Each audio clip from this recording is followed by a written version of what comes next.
മോളെ, കല്യാണമായിട്ട് നീ എന്തിനാ മോളെ ഇങ്ങോട്ട് വന്നത്? രൂപ ഇവിടെ ഇല്ലെന്ന് അറിഞ്ഞിട്ട് വന്നതല്ലേ? അവളിപ്പോ വരും. ഞാൻ അമലോനെയും കൊണ്ട് വന്നതാച്ചാ. ആ, വയ്യാന്ന് കേട്ടിരുന്നു. ഇപ്പൊ എങ്ങനെയുണ്ടാ കുട്ടിക്ക്? ഒന്നും അറിയില്ല, ഡോക്ടറിന്റെ മുന്നിലിരിക്കുവാ. വിശദമായിട്ടൊന്ന് പരിശോധിക്കട്ടെ എന്ന് കരുതി. പാവം, അച്ഛൻ നഷ്ടപ്പെട്ടതിന്റെ വേദന കാണും. അവളുടെ കൺമുമ്പിൽ വെച്ചല്ലേ അവളുടെ അച്ഛനെ കുത്തി കൊലപ്പെടുത്തിയത്. അതും ആ സമയം വരെ അവന് അന്ധമായ വിശ്വാസമല്ലായിരുന്നു ആ കുട്ടിക്ക്. അതൊന്നും അവൾക്ക് മറക്കാൻ പറ്റിയിട്ടുണ്ടാവില്ല. പിന്നെ അവളുടെ അച്ഛന്റെ മരണശേഷം അവൾ ആഹാരമേ കഴിച്ചിട്ടില്ല. ഇവിടെ കൊണ്ടുവന്നതിന് ശേഷം അവൾ എന്തെങ്കിലും ഒന്ന് കഴിച്ചത്. അത് കഴിച്ചു കഴിഞ്ഞാൽ ഉടനെ തന്നെ അതെല്ലാം ഒമിറ്റ് ചെയ്യും. ചിലപ്പോ ഒന്നുകൂടെ ട്രിപ്പ് കൊടുക്കേണ്ടി വരും അച്ഛാ. ഇവിടെ കിടക്കട്ടെ, ഇനിയിപ്പോ രൂപ വന്നാൽ കൂട്ടിന് ആളുണ്ടാവുമല്ലോ. അല്ലെങ്കിൽ തന്നെ ഇവിടെ ഇപ്പൊ ആരുടെ ആവശ്യമില്ല. നമ്മുടെ ആൾക്കാർക്ക് ഒരു പരിഗണന എന്തായാലും ഈ ഹോസ്പിറ്റലിൽ നിന്ന് കിട്ടൂല്ലോ മോളെ. എന്നാലും ഞാൻ എടുത്തില്ലെങ്കിൽ അവക്കൊരു വിഷമോ. ഇന്നെ തിരിച്ചുകൊണ്ടുപോകാൻ പറ്റും. ഇനിയിപ്പോ പറ്റിയില്ലെങ്കിൽ ഞാൻ അമ്മൂമ്മ ഇങ്ങോട്ട് പറഞ്ഞുവിടാം. അവിടെ കാർത്തിക വലിയ സന്തോഷത്തിലായിരിക്കുമല്ലേ?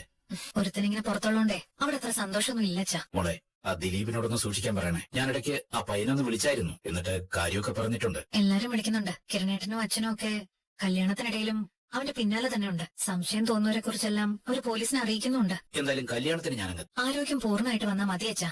മോളെ, ആരോഗ്യമൊക്കെ ഇപ്പൊ ഓക്കെയാണ്. പിന്നെ ഡോക്ടർ പറഞ്ഞോണ്ട് മാത്രമാണ് ഇങ്ങനെ ഇവിടെ കിടക്കുന്നത്. വയറ്റിനകത്തോട്ട് പോയതെല്ലാം ക്ലീൻ ആക്കിയതോടെ ഞാൻ ഓക്കെയാണെന്നേ. മൊത്തത്തിലൊരു കത്തലുണ്ടായിരുന്നു, വായ മുതൽ വയറ് വരെ. അതൊക്കെ ഒന്ന് നേരെയാക്കി എടുത്തോണ്ടിരിക്കുക. ഇപ്പോ ഇന്ന് രാവിലെ സ്കാൻ ചെയ്തു, ഒരു കുഴപ്പമില്ലെന്നാ ഡോക്ടർ പറഞ്ഞിരിക്കുന്നത്. ആ അമലുവിന് പ്രത്യേകിച്ച് പ്രശ്നമൊന്നും ഇല്ലെങ്കിലേ ആ കുട്ടി ഇങ്ങോട്ടൊന്ന് കൊണ്ടുപോവാ. ആ കുട്ടി എനിക്കൊന്ന് കാണാൻ വേണ്ടിട്ട്. ശരി അച്ഛാ, എന്നാ പോയിട്ട് വരാം. അല്ലെങ്കിൽ തന്നെ അവനെ പോലെ ഒരുത്തന്റെ കുഞ്ഞിനെ പ്രസവിക്കേണ്ടവളല്ലോ അമലു. വാ ഇരിക്കി, അമലു ഒന്ന് പുറത്തിരിക്കെ. അവള് വലിയ സങ്കടത്തിലാണല്ലോ ഡോക്ടറെ. പാവം ഇവിടെ ഇരുന്ന് കരയായിരുന്നു. സ്നേഹിച്ചവനെ ആത്മാർത്ഥമായിട്ട് വിശ്വസിച്ചത് കൊണ്ടാ അവനെല്ലാം സമർപ്പിച്ചത്. ഇപ്പൊ അതിന്റെ ഫലം അവളുടെ വയറ്റിലുണ്ട്. ഡോക്ടറെ, അതെ, ആ കുട്ടി പ്രഗ്നന്റ് ആണ്. എന്റെ അമ്മൂമ്മ ലക്ഷണങ്ങളൊക്കെ കണ്ടിട്ട് എന്നോട് പറഞ്ഞിരുന്നതാ. ഞാൻ അപ്പൊ അത് അംഗീകരിച്ചു കൊടുത്തില്ല. പഴയ ആൾക്കാർക്ക് ലക്ഷണങ്ങൾ കാണുമ്പോ പെട്ടെന്ന് തിരിച്ചറിയാൻ കഴിയും കല്യാണി. ഇതാ കുട്ടിക്ക് അറിയാമായിരുന്നു എന്നാണ് ആ കുട്ടി എന്നോട് പറഞ്ഞത്. പിന്നെ നാണക്കേടും ഭയവും കാരണം കല്യാണിയോടൊന്നും പറയാതിരുന്നതാ. അവിടെ അവക്ക് തെറ്റിപ്പോയത്. എന്നോട് അവക്ക് എല്ലാം പറയാമായിരുന്നു. ഇപ്പോഴെങ്കിലും കല്യാണി ആ കുട്ടിയെ ഇങ്ങോട്ട് കൊണ്ടുവന്നത് നന്നായി. അല്ലെങ്കിൽ ഒരു കാരണവശാലും ആരോടും ആ കുട്ടി ഒന്നും പറയില്ലായിരുന്നു. ഇവിടെ പിന്നെ പറഞ്ഞല്ലേ പറ്റൂ. കല്യാണി ഇവിടെ ഇരുന്നപ്പോ തന്നെ എനിക്ക് ആദ്യ നോട്ടത്തിൽ അവക്ക് അബദ്ധം പറ്റിയെന്ന് മനസ്സിലായി. മനസ്സിനകത്ത് കുറ്റബോധമുള്ളവനെ ഇതൊക്കെ ചെയ്തു കഴിഞ്ഞാൽ അതിന് പ്രതിവിധി കാണാനും കഴിയൂ. പക്ഷേ ഇവിടെ കുറ്റബോധം എന്ന വാക്ക് പോലും അറിയാത്തവനാണിത് ചെയ്തത്. പിന്നെ എന്ത് ചെയ്യാൻ പറ്റും? ശരി, ഞാൻ അവളോടൊന്ന് സംസാരിക്കാം. അമലു, അബദ്ധം പറ്റിപ്പോയി ചേച്ചി. അത് നിനക്ക് എന്നോട് പറഞ്ഞൂടായിരുന്നു അമലു. അങ്ങനെയെങ്കിൽ ഇതിനൊക്കെ എത്രയോ മുൻപേ എന്നെ ഞാൻ ഇങ്ങോട്ട് കൂട്ടിക്കൊണ്ട് വരുമായിരുന്നു. അവന്റെ കുഞ്ഞിനെ വളർത്തണമെന്ന് നിനക്ക് ആഗ്രഹമുണ്ടോ? ഒരിക്കലും ചേച്ചി. എന്നാ പിന്നെ ഇപ്പൊ തന്നെ അഡ്മിറ്റ് ആവാം. ആരും ഒന്നും അറിയത്തുമില്ല. നിന്റെ വേലോ നിന്നോട് അങ്ങേയറ്റ സ്നേഹവും ആത്മാർത്ഥതയുള്ള ഒരു ചെറുപ്പക്കാരനാ. നിങ്ങൾ മനദൈവങ്ങളെ അമിതമായി വിശ്വസിക്കുന്ന കൂട്ടത്തിലാണല്ലോ. എന്നിട്ട് ആ വേലുവിനെ നീ തള്ളിക്കളഞ്ഞത് നീ വിശ്വസിക്കുന്ന ദൈവങ്ങൾക്ക് ഇഷ്ടപ്പെട്ടിട്ടില്ല. അതിന്റെ ഫലമാണ് നിനക്കിപ്പോ ഉണ്ടായത്. നീ ചെയ്ത തെറ്റിനുള്ള ശിക്ഷ അതിന്റെ ഇരട്ടിയായിട്ട് നിനക്ക് തന്നെ കിട്ടി. അതോടെ എല്ലാം തീർന്നു. ഇനി നീ പ്രാർത്ഥിക്കുന്ന ദൈവങ്ങൾ നിന്നെ ശിക്ഷിക്കില്ല. ഇനി വേലുവീട്ടിന്റെ കല്യാണം കഴിക്കാനുള്ള യോഗ്യത എനിക്കില്ല ചേച്ചി. ഇത്തരം തെറ്റുകൾ മറച്ചു വെച്ചിട്ട് കല്യാണത്തിലേക്ക് പോരുതെന്നുള്ള അഭിപ്രായക്കാരിയാ ഞാൻ. പക്ഷേ അങ്ങനെ പറയുന്നോണ്ട് എന്താ പ്രയോജനം? വേലുവിന്റെ മനസ്സമാധാനം പോവും, അത്രേ ഉള്ളൂ. ഇതവൻ അറിഞ്ഞില്ലെങ്കിൽ നിങ്ങളുടെ ജീവിതത്തിൽ മറ്റു കുഴപ്പങ്ങളൊന്നും ഉണ്ടാവില്ല. ഇനി ഇതറിഞ്ഞാൽ ശരി, വേലു അതൊക്കെ ക്ഷമിക്കുകയും സഹിക്കുകയൊക്കെ ചെയ്യുന്ന കൂട്ടത്തിലാ. അവൻ നിന്നെ സ്നേഹിക്കുന്നത് ഹൃദയം കൊണ്ടാ. അങ്ങനെയുള്ള ഒരുവൻ അവന്റെ പെണ്ണൊരു തെറ്റ് ചെയ്താലും അത് അത്ര വലിയൊരു കാര്യമായിട്ടൊന്നും എടുക്കില്ല. ചേച്ചി എന്താ പറയുന്നതെന്ന് വെച്ചാ ഞാൻ അതുപോലെ തന്നെ ചെയ്തോളാം. ഇനി അതല്ലാതെ മറ്റു മാർഗമൊന്നുമില്ല. പെട്ടെന്ന് നമുക്ക് കാര്യം കഴിഞ്ഞിട്ട് തിരിച്ചു പോവാം. അവിടെ ചെന്നാലും നീ ഇതിന്റെ ഒന്നും ഒരു ഭാവവും കാണിക്കരുത്. പിന്നെ നിന്റെ അച്ഛൻ മരിച്ചു പോയതുകൊണ്ട് നീ എത്ര സങ്കടപ്പെട്ടാലും അതുകൊണ്ടാണെന്ന് എല്ലാരും കരുതും. ശരിക്കും എന്റെ അമ്മൂമ്മ നിന്റെ ലക്ഷണം കണ്ടപ്പോഴേ ഇതൊക്കെ സംശയിച്ചായിരുന്നു. ഞാൻ എപ്പോഴും പറഞ്ഞത് അങ്ങനെയൊന്നും സംഭവിക്കാൻ ഇടയില്ലെന്നാ. എപ്പോഴാ എന്റെ മനസ്സ് മാറിപ്പോയതെന്ന് എനിക്കറിയില്ല ചേച്ചി. അതേപ്പറ്റി ഒന്നും ഇപ്പൊ പറയണ്ട.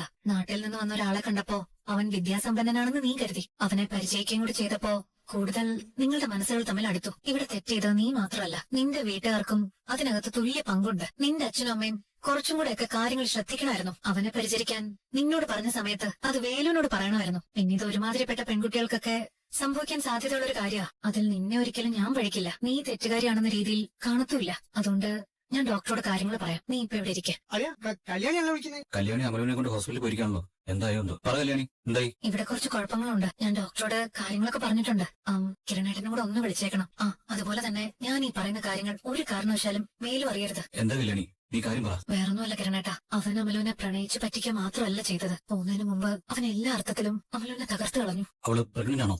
അതെ, തുടക്കമല്ലേ. അതുകൊണ്ട് പെട്ടെന്ന് തന്നെ അബോർഷൻ ചെയ്യാൻ പറ്റും. ഇന്ന് തന്നെ അതെല്ലാം കഴിഞ്ഞിട്ടേ അങ്ങോട്ട് വരത്തുള്ളൂ. അതുവരെ വേലൂനെ ഇങ്ങോട്ട് വിടാതിരിക്കാൻ നോക്കണം. ഇവിടെ അച്ഛൻ കിടക്കുന്നോണ്ട് അവിടെയൊക്കെ കുറച്ചേരം ഇരുന്നിട്ടേ വരത്തുള്ളൂ എന്ന് പറയണം. ശരി ദിയെ അവക്ക് മാക്സിമം ധൈര്യം കൊടുക്കണം. ഞാൻ ഡോക്ടറിനെ വിളിച്ചോളാം.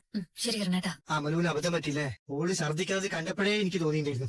അതുകൊണ്ടാണ് അളിയൻ പറയുന്നതിന് മുമ്പേ പ്രഗ്നന്റ് ആണോന്ന് ചോദിച്ച ഞാൻ. പാവം ആ വേലു ഓളെ അമ്മയൊന്നും അറിഞ്ഞിട്ട് പോലും ഇല്ല. ഇനി ഇരു ചെവി അറിയാതെ ആ കുഞ്ഞെടുത്തോട്ട് ഒഴിവാക്കണം. എന്നാലും നിങ്ങളൊന്ന് ആലോചിച്ചോക്കിയ ഓനക്ക് ഏത് തരക്കാരനല്ലേ? അവൻ ഏത് തരക്കാരനാണെന്ന് നമ്മൾ കൃത്യമായിട്ട് മനസ്സിലാക്കിയതാണല്ലോ. പിന്നെ ഇനി അതിനെക്കുറിച്ച് പറഞ്ഞിട്ടൊന്നും കാര്യമില്ല. ഇപ്പൊ അവനോടുള്ള ദേഷ്യം എനിക്ക് 10 മടങ്ങായി.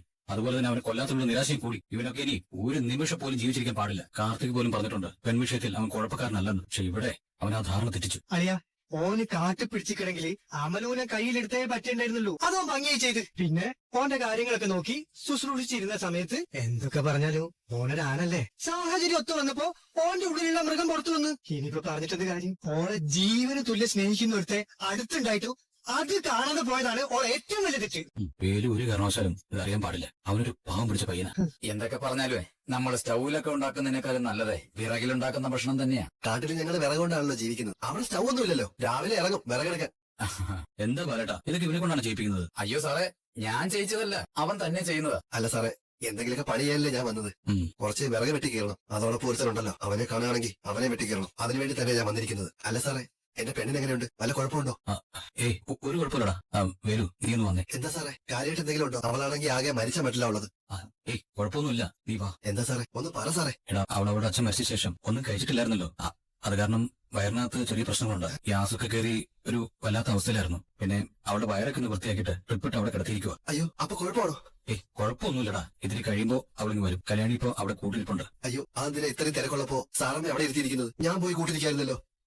അതിന്റെ ഒന്നും ആവശ്യമില്ല. അവിടെ എന്റെ അച്ഛൻ കിടപ്പുണ്ട്, അമ്മയും അവിടെ ഉണ്ട്. ഞങ്ങൾക്ക് നല്ല അടുപ്പമുള്ള ഹോസ്പിറ്റലാ. പിന്നെ കല്യാണി അവളെയും കൊണ്ടേ വരത്തുള്ളൂ. അതൊക്കെ ഒരു ബുദ്ധിമുട്ടാവില്ലേ സാറേ? എടാ ഒരു ബുദ്ധിമുട്ടില്ലടാ നിനക്ക്. ഞങ്ങൾ അറിഞ്ഞുകൂടാത്തോണ്ട് ഇങ്ങനെ പറയുന്നത്. അമലുവിന്റെ കാര്യം മൊത്തത്തിൽ കല്യാണി ഏറ്റെടുത്തേക്ക് അറിയൂ. അതുകൊണ്ട് അവളുടെ ഒരു പ്രത്യേക ശ്രദ്ധ ഏതു നേരവും അമലുവിനുണ്ടാവും. അതുപോലെ നീ അവളെ ഒന്ന് മൊത്തത്തിൽ സാധാരണ നിലയിലേക്ക് കൊണ്ടുവരാൻ ശ്രമിക്കണം. വേറൊന്നുമല്ല, അവളുടെ അച്ഛൻ മരിച്ച ഷോക്കിൽ നിൽക്കുമല്ലേ. എന്ന് മാത്രമല്ല, അവളുടെ അച്ഛൻ മരിക്കാൻ അവളുടെ കൂടി കാരണമാണെന്നുള്ള ഒരു കുറ്റബോധം അവളുടെ മനസ്സിലുണ്ട്. അവൾ അവനെ പ്രേമിച്ചുകൊണ്ടാണല്ലോ അവനോട് നിൽക്കാൻ പറ്റിയത്. എന്ത് ചെയ്യാനാ സാറേ, അതങ്ങനെ പറ്റിപ്പോയി. മാമിയുടെ കാര്യം കഷ്ടത്തില്ല. അതുകൊണ്ടല്ലേടാ പറഞ്ഞത് മാമിയെ കൂടി ഇങ്ങോട്ട് കൊണ്ടുവരാൻ. അത് കുഴപ്പമില്ല സാറേ. അവിടെ ഊരിലൊക്കെ ഇഷ്ടം പോലെ ആളുകൾ വന്നും പോയി നിൽക്കിയല്ലേ. മാമിക്ക് ഇവിടെ വന്നാലായിരിക്കും വിഷമം കൂടുതൽ. അപ്പോഴേ നിന്റെ കാര്യങ്ങളൊക്കെ നടക്കട്ടെ. കുറച്ച് കഴിയുമ്പോ കല്യാണി അമലുവിനും കൂടി എത്തിക്കൊള്ളും. ശരിയടാ. അതെ, നീ ഭാരിച്ച പണിയൊന്നും ചെയ്യണ്ട. നിന്നെ ഇവിടെ ജോലിക്കാരനായിട്ടല്ല കൊണ്ടുവന്നിരിക്കുന്നത്. ഇവിടുത്തെ ഒരു അംഗമായിട്ടാ നിന്നെ ഞങ്ങളൊക്കെ കാണുന്നത്. എന്നാലും വെറുതെ ഇരുന്ന് ശീലമില്ല സാറേ.